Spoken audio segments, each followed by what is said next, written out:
Okay, so let's get started. So I hope you. Okay, so we are very close to the end of the semester. Next week is the last week of classes, and then reading week, and then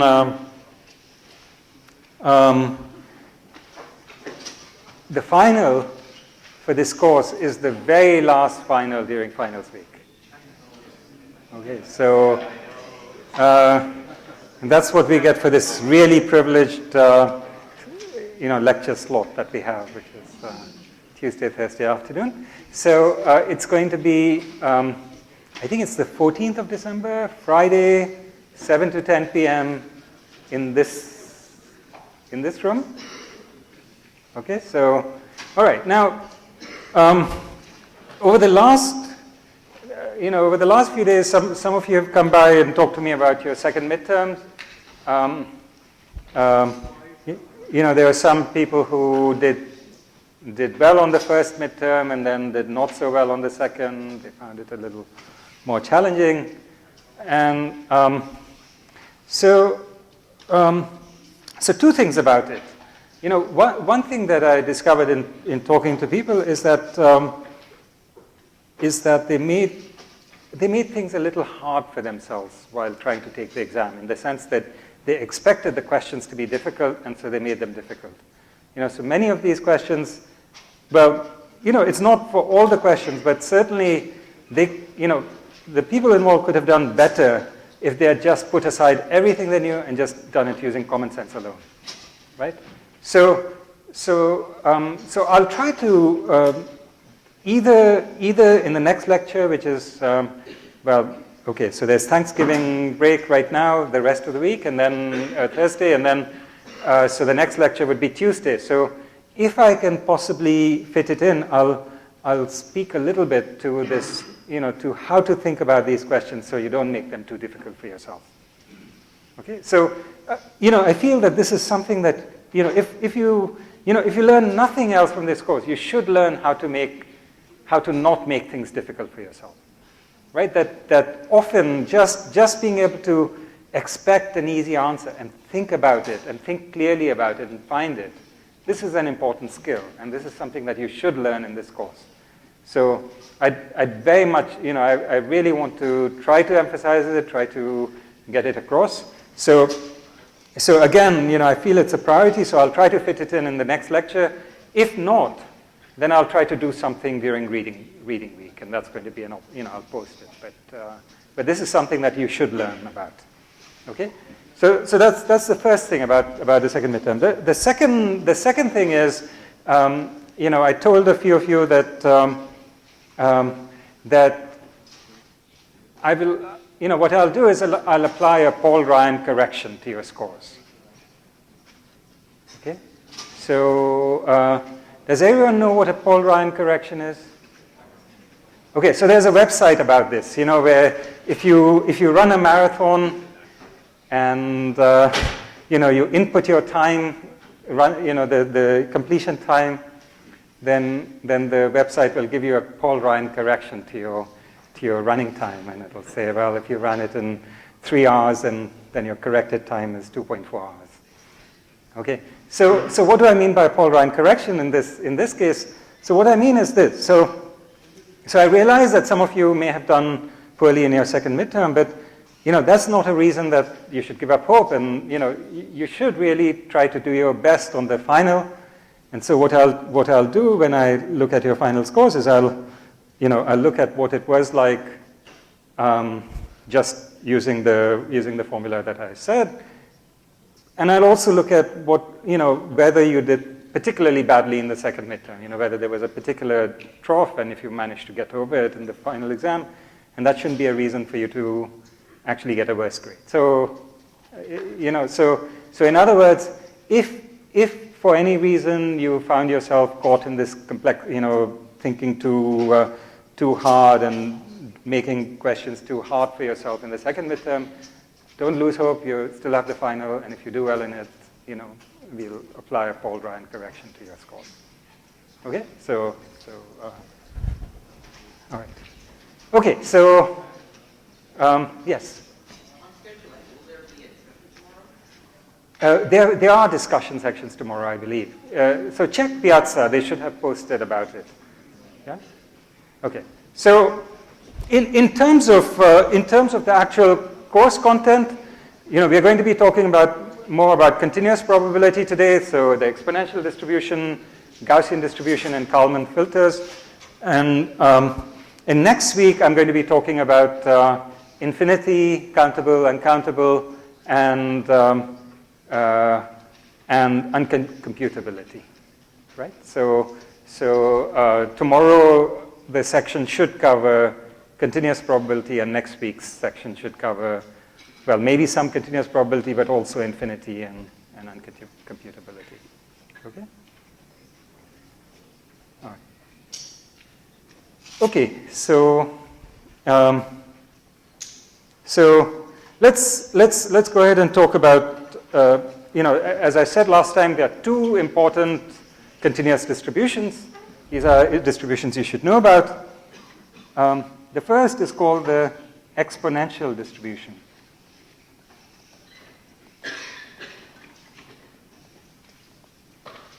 Okay, so there are various ways of describing the exponential distribution. One is via its density function. So the exponential distribution comes with a parameter, which is called lambda. Okay? Okay, this is a variable. It's a Greek letter. It's a variable. Okay, so lambda is a number. And so the exponential distribution is about, you should think of it as a distribution related to, it's like the geometric distribution, right? So it's related to how long do you have to wait for a certain event to occur. And the image you should have in mind is radioactive decay. So, you're waiting there with a Geiger counter, and now, remember, in the Poisson distribution, you were asking, you were waiting with a Geiger counter, and you were saying, how many clicks do I hear in 1 unit interval, in 1 minute, for example? Now you're asking a different question. You're waiting with your Geiger counter, and you start at time 0, and you're saying, how long do I have to wait before I hear a click? Okay? So now, and that, how long you have to wait is a continuous random variable, right? So your waiting time can be any real number. Okay? And so the exponential distribution describes the distribution for this waiting time. Okay. So now, as you can imagine, there's a parameter associated with this, which is sort of what's the frequency with which you see these events or incidents, right?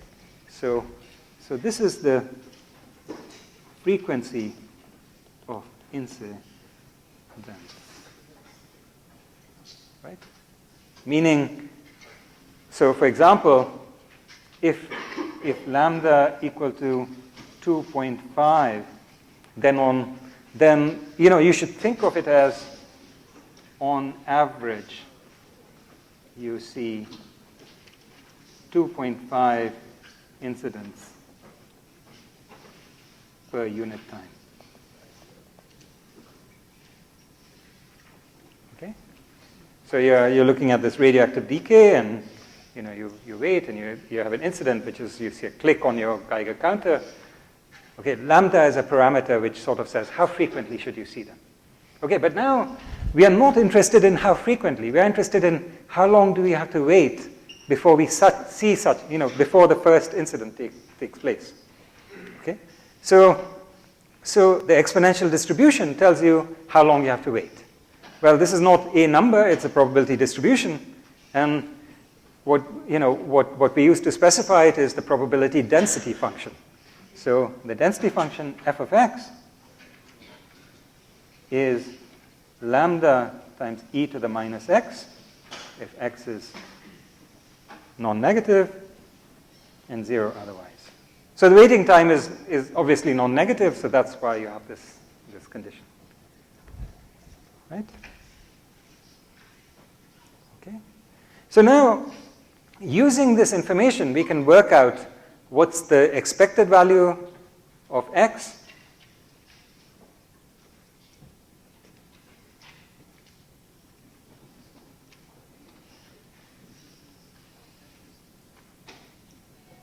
Okay?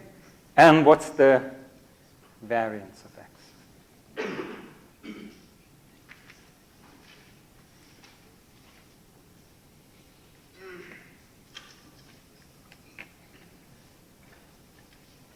Okay, so it turns out that, so we'll go through this calculation soon, but let me just give you the answer. So the expected value of x is 1 over lambda. Right? It's sort of what you would expect, right, from the geometric distribution, how long you have to wait till a coin comes up heads. Right? So if the probability of heads is p, then you have 1 over p. Right? It's sort of similar by analogy. Okay? The variance of x is 1 over lambda squared. Yes? F is the probability distribution, right? Or density function? It's the probability density function. So when you integrate over everything, shouldn't it give you 1? It should give you 1. That gives you lambda, doesn't it? Oh, does it? Oh, sorry, it's minus lambda x. You're right.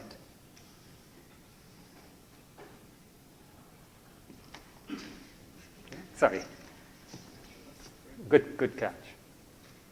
So in fact, you do expect a dependence on lambda there, right? And how quickly it tails off, right? Because it depends upon the rate.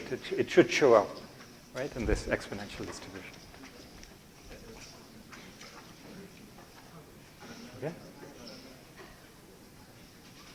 Yes? It's the waiting time, right? So you know, x is the random variable which is exponentially distributed, and now you know, this is the time till first incident. Okay, and we want to know what its distribution looks like, so we describe the density function f of x, yeah? And these are the expectation variance.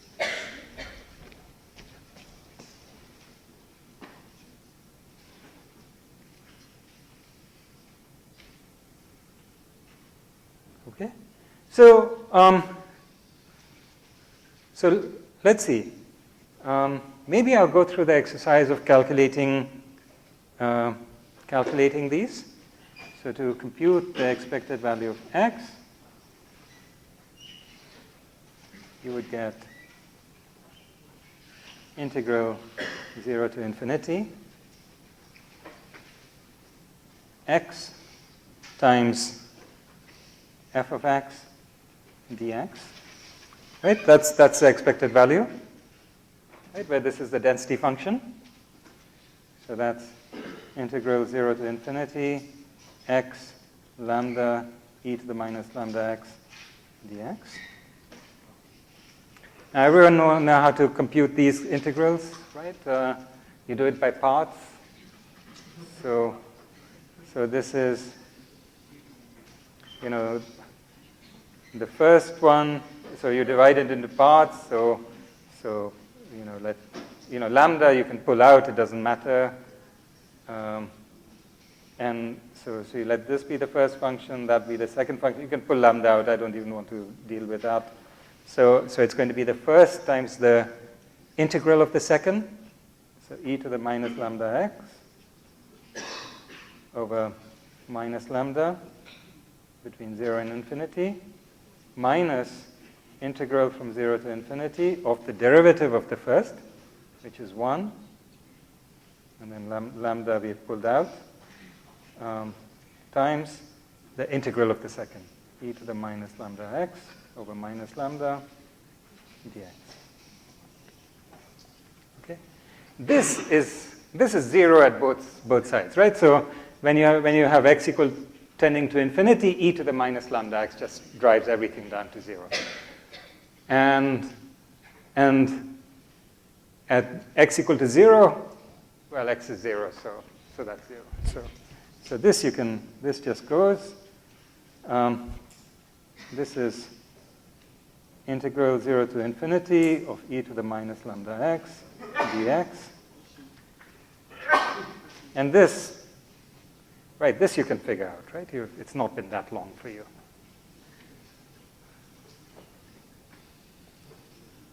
Yeah, everybody okay with that?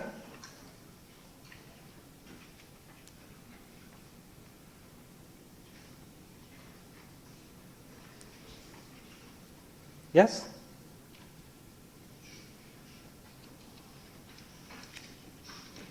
So, what do you say? Should we go over the variance, or are you happy with working it out yourselves? Anybody want to see how we compute the variance? Variance? Okay, we do the variance. Okay, so to compute the variance, what do? We compute the... So how should we compute variance?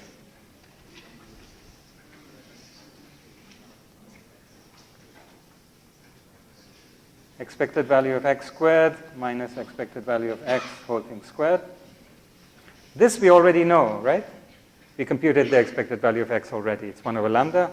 So all we need to do is compute expected value of x squared. So expected value of x squared is integral 0 to infinity x squared lambda e to the minus lambda x dx. Right? Again, we'll do this by parts. So this is lambda x squared e to the minus lambda x over minus lambda between 0 and infinity. Right, I'm doing the same thing. By parts, I take the integral of this, leave that alone, minus integral 0 to infinity, take the derivative, 2x lambda e to the minus lambda x over minus lambda dx. Right? So this again gives you 0. So this is integral 0 to infinity 2x e to the minus lambda x dx. Is that what it is? Yeah? How do we compute that? Yeah, it's 2 times expectation of x. Right? Just by looking up, this is exactly what we wrote down for expectation of x, except there wasn't a 2 there. So this is just 2 over lambda. So the variance of x is expected value of x squared minus expected value of x whole squared, which is what? No.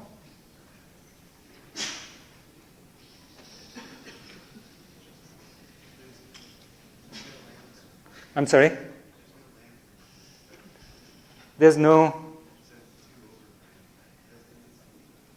I'm sorry? It's 2... Oh, there was no lambda there, is it?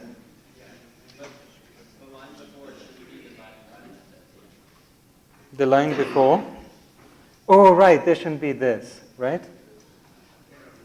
I'm sorry? No. Oh, right. So there should be a minus lambda here. So meaning there's no lambda here, right? So it's 2 times lambda times expected value of x. Oh, sorry. It's 2 over lambda, right? So because there's a lambda missing. Yeah? So you get 2 over lambda squared. Okay, so the variance of x is 2 over lambda squared minus expected value of x, which is 1 over lambda whole thing squared, which is 1 over lambda squared.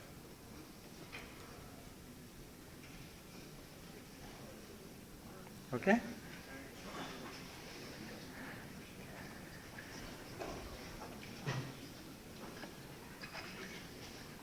Okay, now let me just tell you about one other, something else which is actually quite nice. It's sort of a nice application of the exponential distribution. So the exponential distribution is extremely useful, right? It's very, very useful. And in fact, it's also called the memoryless distribution.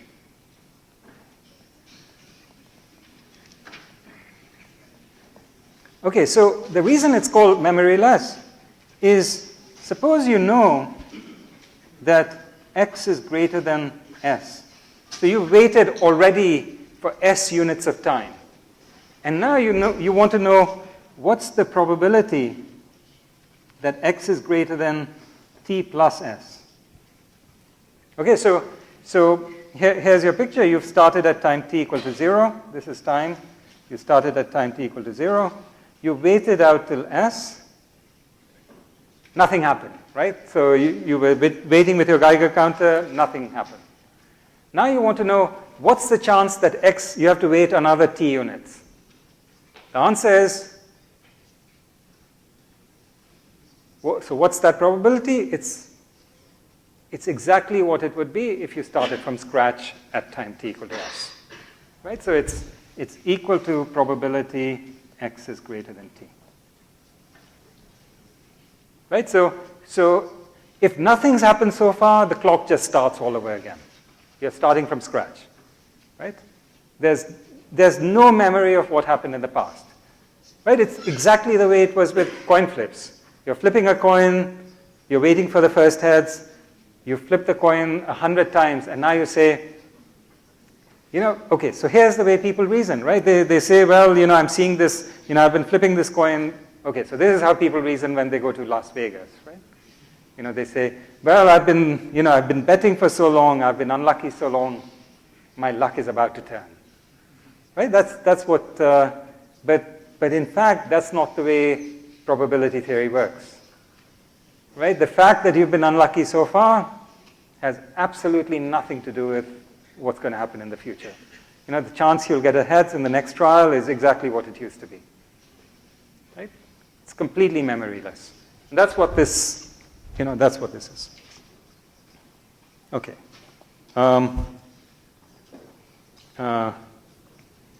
Okay, the other thing is the probability x is greater than t is e to the minus lambda t. Okay, so you can work this out. It's sort of, it's because you can again write out this is integral 0 to infinity. No, not from 0. This is now integral t to infinity of f of x dx. Right? You take the probability density function. So you want to, you have your probability density function, whatever it looks like, and you want to know what's the probability x is greater than or equal to t. You look at the area under the curve from t onwards. So it's integral t to infinity of f of x dx, which is integral t to infinity of lambda e to the minus lambda t dx dx. And what's that? It's just e to the minus lambda x, lambda over minus lambda between t and infinity. So you get, which is e to the minus lambda t. Okay, so it's just a very straightforward calculation. So this is another reason you could call it the exponential distribution. The chance that you have to wait at least t amount of time is e to the minus lambda t.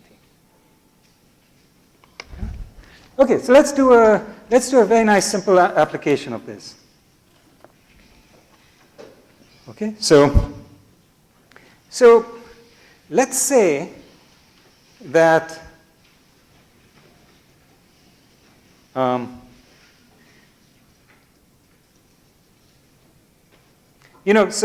so this same sort of exponential distribution you can also use in 2 dimensions. You can say, well, what are your events now? So for example, there could be points on the plane. So for example, let's say you're in a forest, and the trees in the forest are your incidents, right? So they are incidents which are distributed around somehow. And we think of them as being random with some frequency, lambda, meaning per unit area you expect to see lambda number of trees. Okay? And so now, if you were to say that, you look at an area of little a, and you start growing this area in some way, and you ask, how big does this area have to be before you see a tree? Okay. So the probability A is greater than A is equal to e to the minus lambda A.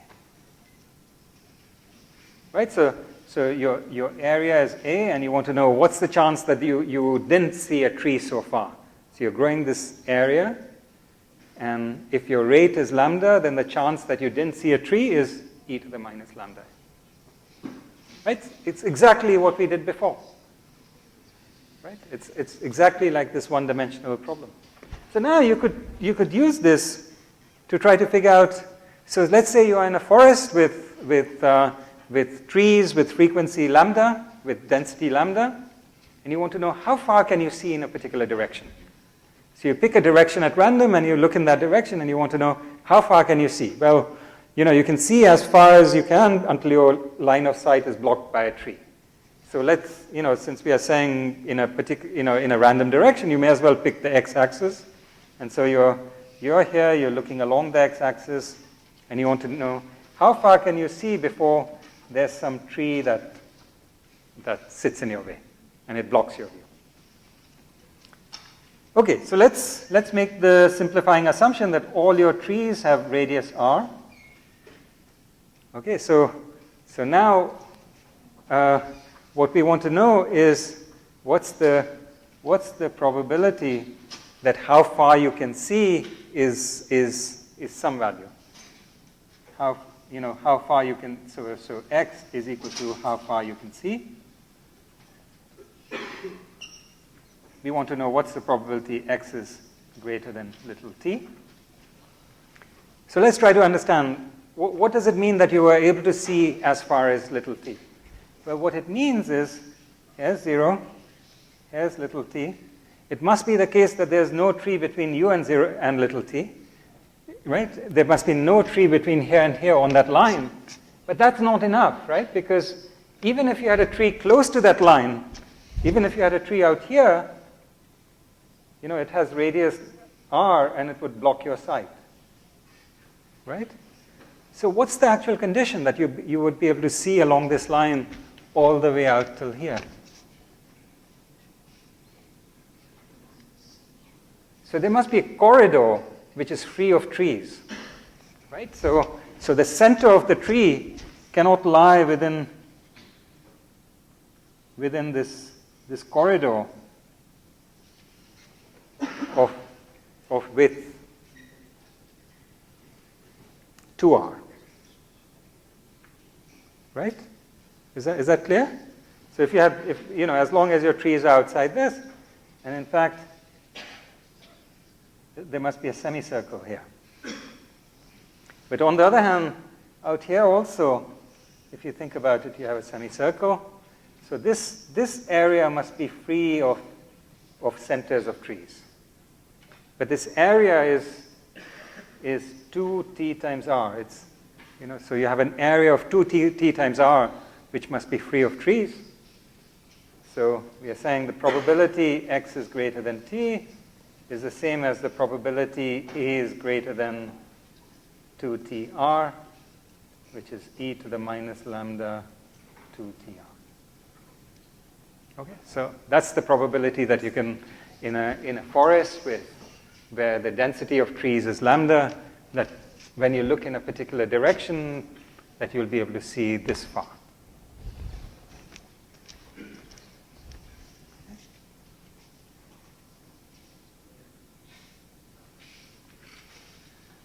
Okay? Yes? So the expected distance you could see would be, you integrate t times that from 0 to infinity? Yeah. Or you could just say, well, this is a exponential distributed variable with some in t, and so you could look up the expected value. right? So it's effectively as though it's an exponential distributed variable with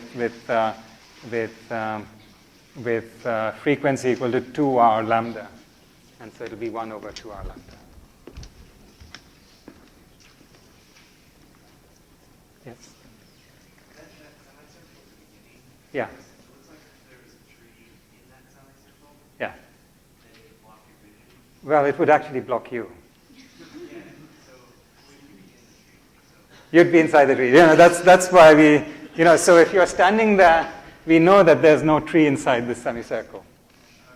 Right? That's why I excluded that. Yeah. Good point.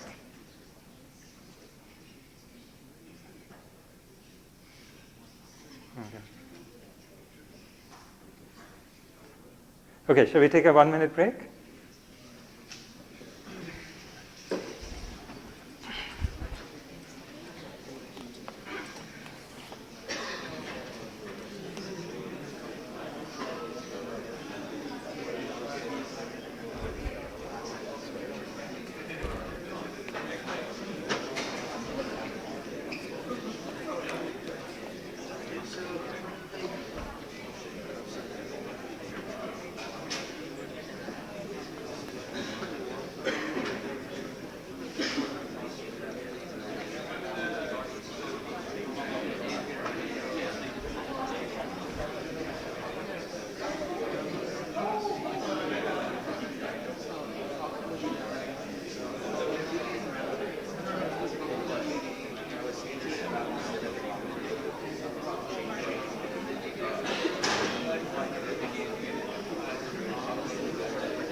I'm sorry? Is the exponential distribution just like the accumulation of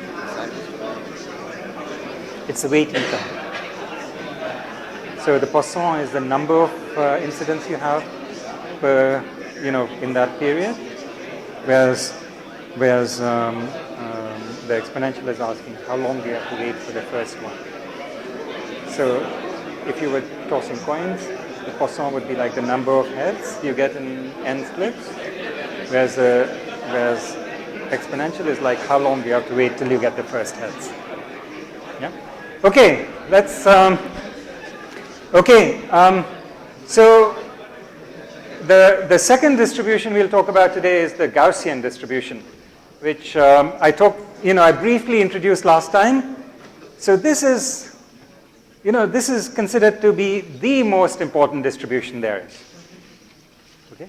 Because, anytime you don't know what a distribution is, you assume it's Gaussian.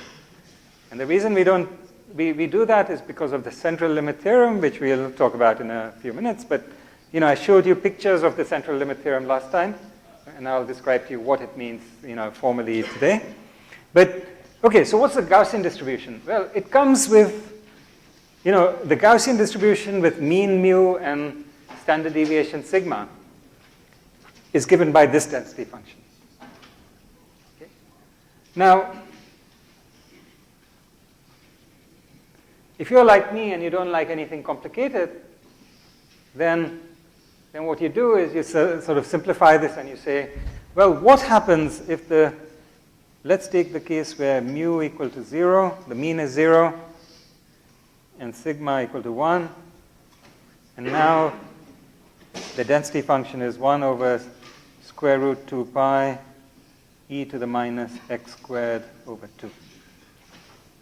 Okay, that's what this function looks like, except what the mu does is it shifts over the shape remains the same, it just shifts it over to mu, the center. And then what sigma does is it fattens or thins it out, right? So the width of this Gaussian is sigma, and you can make it either tall and narrow or squat and wide. And that's what sigma does too.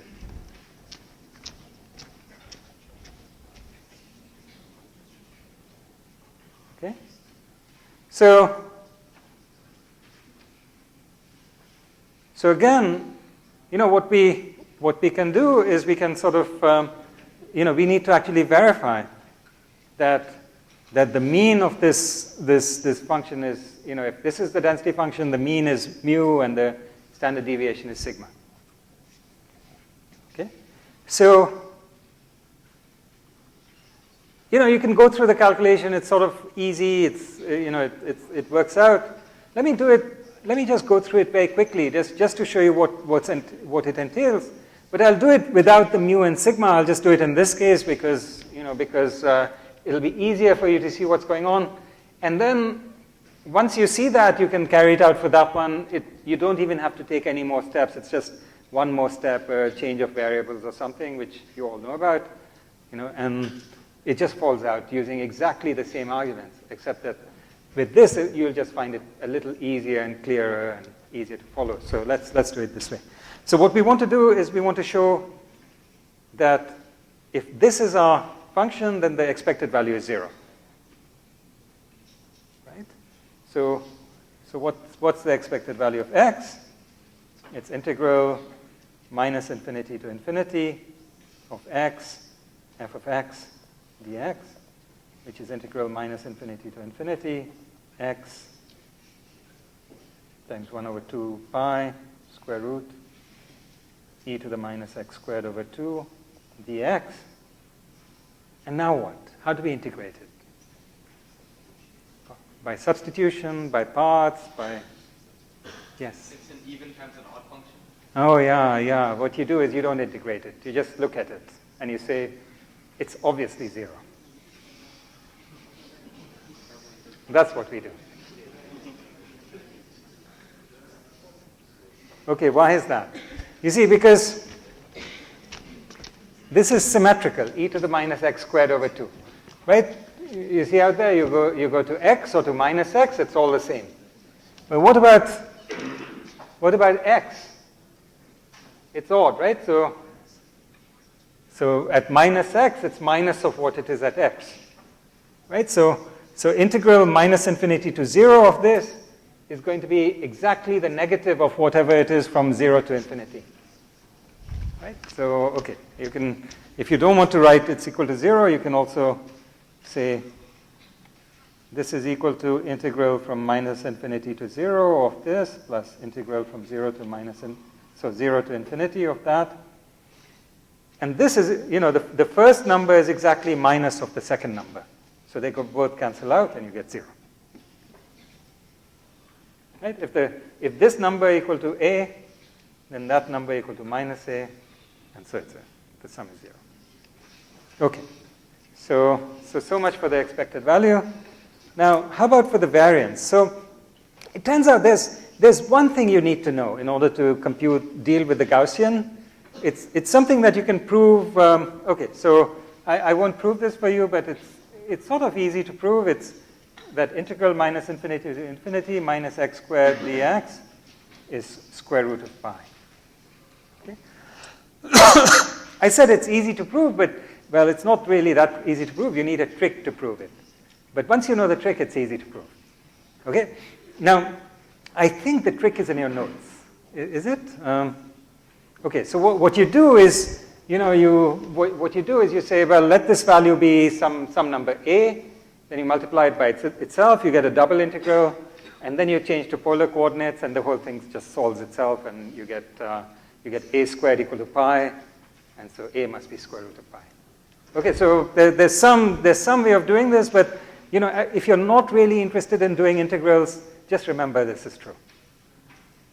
Okay, so this is the one thing that you need to remember if you're working with Gaussians or the normal distribution. So now if you want to compute the variance of x, it's integral minus infinity to infinity, x squared e to the minus x squared over 2 dx. So again, how should we solve this? We'll do this by parts. So this is, so x squared is the first function, that's the second one, so we take this times the integral of the second,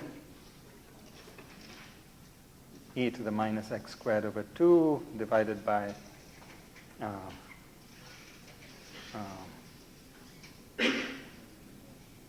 minus x, so it's whatever is the derivative of this, between minus infinity and infinity.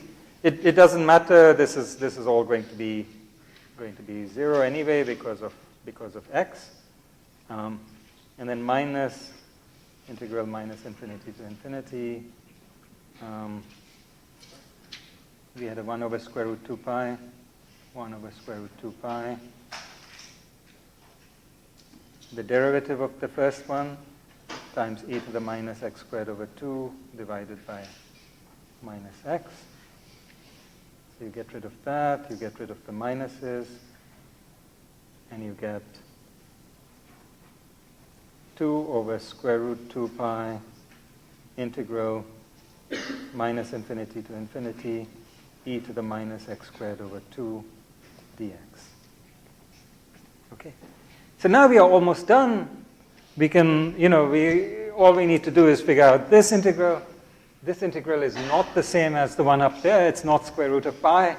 To really work it out, you would have to substitute y equal to x over square root 2 and do integration by substitution. And once you work it out, you would get 1. Okay? So you'd get a square root pi, but not just a square root pi. You'd get square root pi over square root 2, and the whole thing cancels out, and you get 1. So that's the variance of x. Okay, so usually, so if you have x, which is a random variable with mean expected value mu, standard deviation sigma, then there's this process called standardization.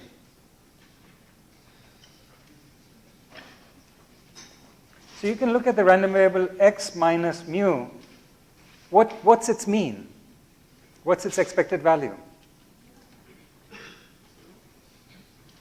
Yeah, so the expected value of y is 0. How do you know? Linearity of expectations, right? It's the expected value of x minus the expected value of mu, which is mu minus mu is 0. What's the standard deviation of y? It's still sigma, right?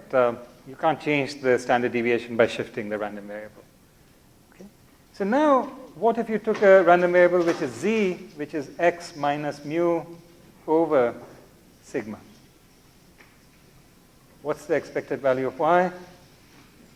I claim it's still 0. So of z, it's still 0. And the standard deviation of z is now 1. Okay, so this is called standardization. You start with a random variable, and you can shift it and scale it so that its mean becomes 0 and the standard deviation becomes 1. Okay, so this is just a process you can do to any random variable, but especially when you're given a Gaussian, you usually do this. So now you get a Gaussian with mean 0 and standard deviation 1, and it's all nice and easy to work with. Okay, so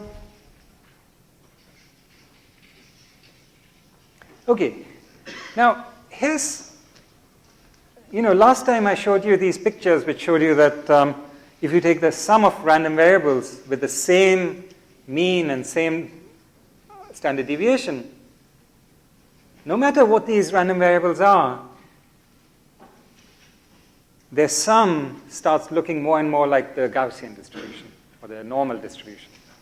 This is called the central limit theorem. And this is what it says. So suppose x1, x2 through xn are independent, identically distributed random variables with common expectation mu. So they have the same expected value. They have the same variance, sigma squared. Both are assumed to be less than infinity. So the mean is finite and the standard deviation is finite. Now what you do is you define this. You take the sum of these random variables, and then you standardize it. So how do you standardize it? You subtract off the mean. So what's the expected value of the sum? You're taking n random variables, each with expected value mu. You're adding them together. The expected value of the sum is sum of expectations, so it's n times mu. So you subtract off n times mu. Okay, you have n independent random variables of variance sigma squared. You add them up. What happens to the variance? When you take independent random variables, you add them, the variance adds up. Right? So the variance is n times sigma squared. So the standard deviation is n times square root sigma. Sigma times square root n. So if you want to standardize this sum of random variables, you take the sum of the random variables minus n times mu divided by sigma times square root n. Okay. Then as n tends to infinity, the distribution of this random variable approaches the standard normal distribution, meaning it's Gaussian with mean 0 and standard deviation 1. Okay, so the probability that this random variable is less than or equal to alpha is what it would be under the Gaussian distribution with mean 0 and, right? So if you had a Gaussian distribution with mean 0 and standard deviation 1, its density function would be f of x equal to e to the, it would be 1 over square root 2 pi e to the minus x squared over 2, right? So now what would be the probability x is less than or equal to alpha? It would be integral from minus infinity to alpha. Well, let's not call, well, I don't know why they call it alpha here. It's sort of, should we call it something else? Let's call it t. Minus infinity to t of 1 over square root 2 pi e to the minus x squared over 2 dx, right? And what this is claiming is that the probability that this sum of random variables, the average of these random variables, is less than or equal to t tends to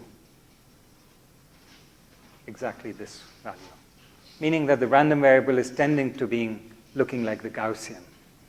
Okay?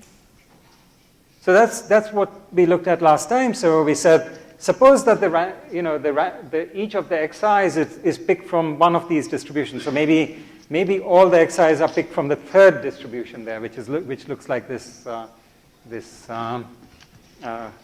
what's it called, an exponential distribution.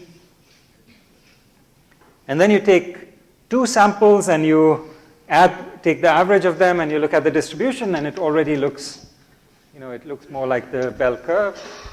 And then you take 5 samples and you look at the average of 5 samples, and it's already looking pretty close to a bell-shaped curve. And then you take 30 samples and it's all over. Yeah? Yeah. How come the way it was stated, the central limit theorem, it didn't just say the limit as n approaches infinity of a sub n is the Gaussian distribution? It said like the probability that a sub n was less than alpha. Yeah.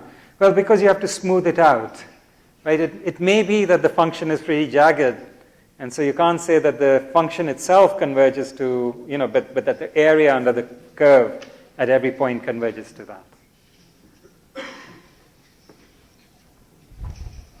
Yeah, so the central limit theorem is not easy to prove. So it's actually a pretty complex theorem, and one of the things that makes it complex is in what sense does it converge. Yeah? Here's another example. So it turns out you don't need independent identically distributed random variables. You can be drawing from different random variables with the same mean, and so these are different random variables. They all have the same expected value. They all have the same variance. Okay? But now you take a sample from the first, a sample from the second, sample from the third, fourth, fifth, and then take the average of those 5, and you get this distribution. Okay, so the Gaussian distribution is really, it's really remarkable. You can't keep it out. You just, as soon as you start averaging, this is what happens. Yeah? Okay, so let's just see how, okay, so let me just take 10 minutes and do a couple of examples, okay, so about Gaussians. So Gaussians, the Gaussian or the normal distribution is sort of, it's the basis of statistics. This is what you do when you're doing statistics. Okay, let's see. So here's the basic picture behind statistics. So let's say you have this Gaussian or normal distribution, mean 0, standard deviation 1, whatever the standard deviation is. Now, you want to know what's the area within 1 standard deviation, right? So you know that the area under the curve from -infinity to infinity is what? 1. It's 1, right? It's a probability density function. It's got to be 1. Now, if you go out 1 standard deviation to the left, 1 standard deviation to the right, and you want to know what's the area under the curve. Okay? This is what it is. It's 0.6827. Okay, so 68% of the probability mass is within 1 standard deviation of the mean. Now, if you go out 2 standard deviations, then you already get 95% of the mass. Okay? If you go out 3 standard deviations, you get 99%. Okay, you go out 3 standard deviations, you get 99.7%. Right? Okay, so these are this is sort of the important, these are the important numbers to remember. This is how quickly things converge. Right? This is how close to the mean things tend to be. Here are 2 other numbers that are usually important in statistics. One is, how many standard deviations does it take to get 95% of the area? Right? And what it says is the area within 1.96 standard deviations, plus or minus, is 95%, 0.95. And the area within 2.58 standard deviations is 0.99. Right? Okay, so how does one use these facts? So here's, so these are so I'll give you 2 examples. These are sort of the 2 basic examples from statistics. This is how one uses statistics. Okay, so let's say you have a class of 100 students. You have an exam. The mean was 81. And the variance, which is sigma squared, was 100. Wait, how could this be? Does it make sense? So the variance was 100? I mean, the exam was out of, okay, whatever it was out of, maybe it was out of 100, right? Well, the variance is a square, right? So the standard deviation, sigma, is 10.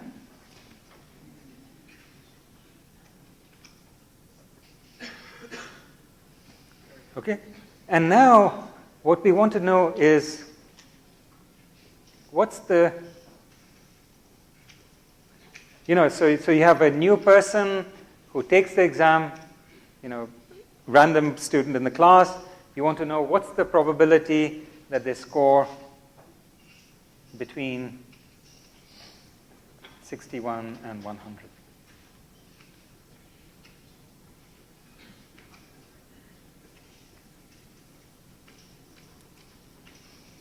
Okay, so the claim is that this is that they score between 61 and 100 with probability 0.95, because this is roughly 1.96 standard deviation. I'm doing all this approximately from those tables that we saw, right? The standard deviation is 10, 1.96 standard deviations is roughly 20 minus something, so you go, 81 plus 20 minus 20, you get from 61 to 100. Right, so this is the way you would use the bell-shaped curve, right? You could also do this by considering the binomial distribution, right? But that's just not going to be a good thing, right? The best way to do this fit is by just taking a Gaussian. Here's another example. So this is called significance levels.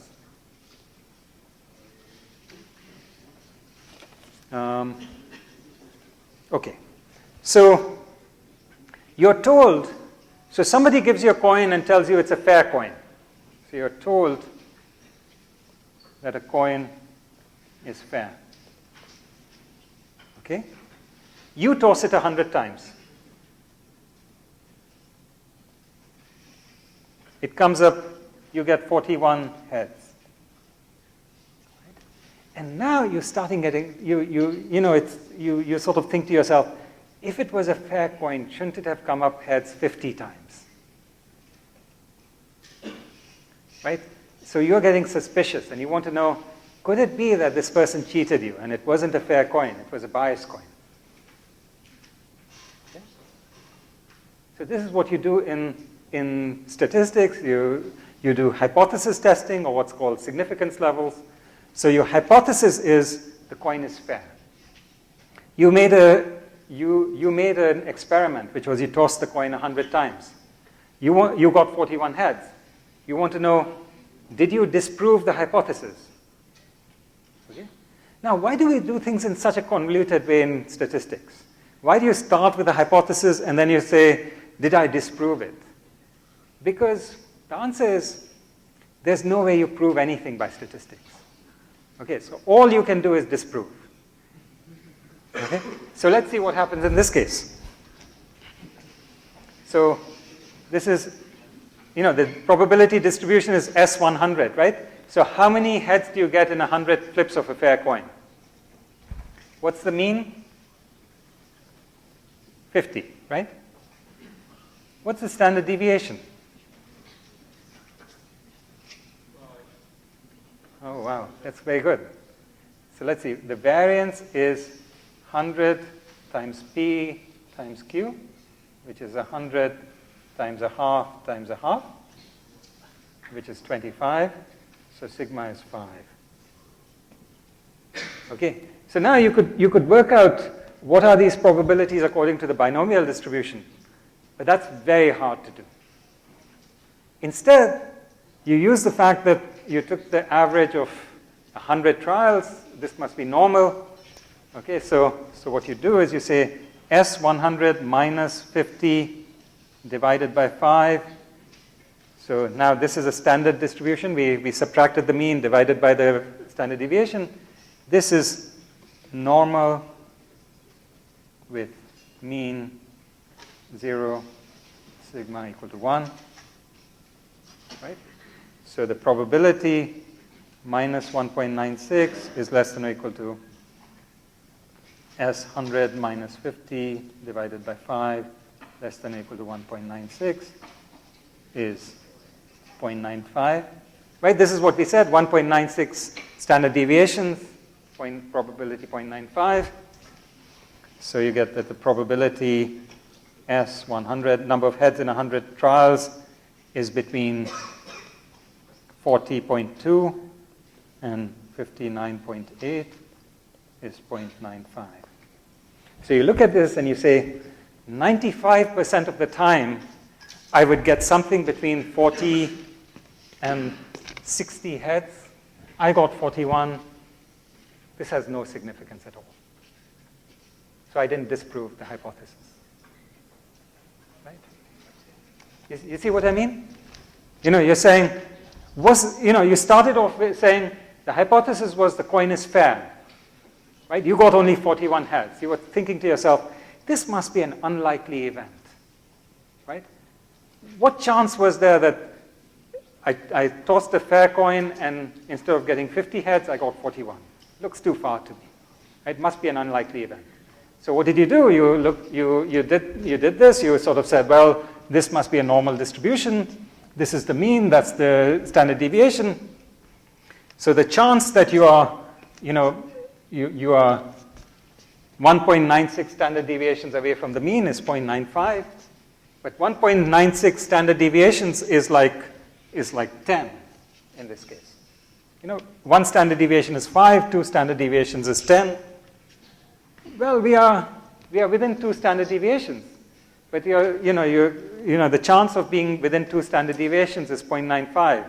So there's only a 5% chance that you're outside of that. So it's not that unlikely. This is not such an unlikely event. So it's okay. Yeah. Why are we testing the probability of the coin falling within a certain range rather than the probability of it falling outside the range? Because, for instance, we could have a 95% chance that is exactly 50 and a 0% chance that it's... No, but we are saying it's a bell-shaped curve. And we want to know, what we are saying is we expect it to be near the middle. And we are saying, did we go too far? Are we in the tails of the distribution? And we're saying, well, we are not that far in the tail. Right? That if you look at the part farther away, it's we have a pretty good chance. Saying that we are 41, we are saying sort of, well, we are between 41 and 60, 40 and 60. What was the chance of that? Well, it was pretty likely. So if you want to say what happens 95% of the time, right? So if you're saying, well, a thing is extremely unlikely if it happens less than 5% of the time, right? So those are the extremely unlikely events. And what we are claiming is that the extremely unlikely events are the ones where you have either less than 40 heads or more than 60 heads.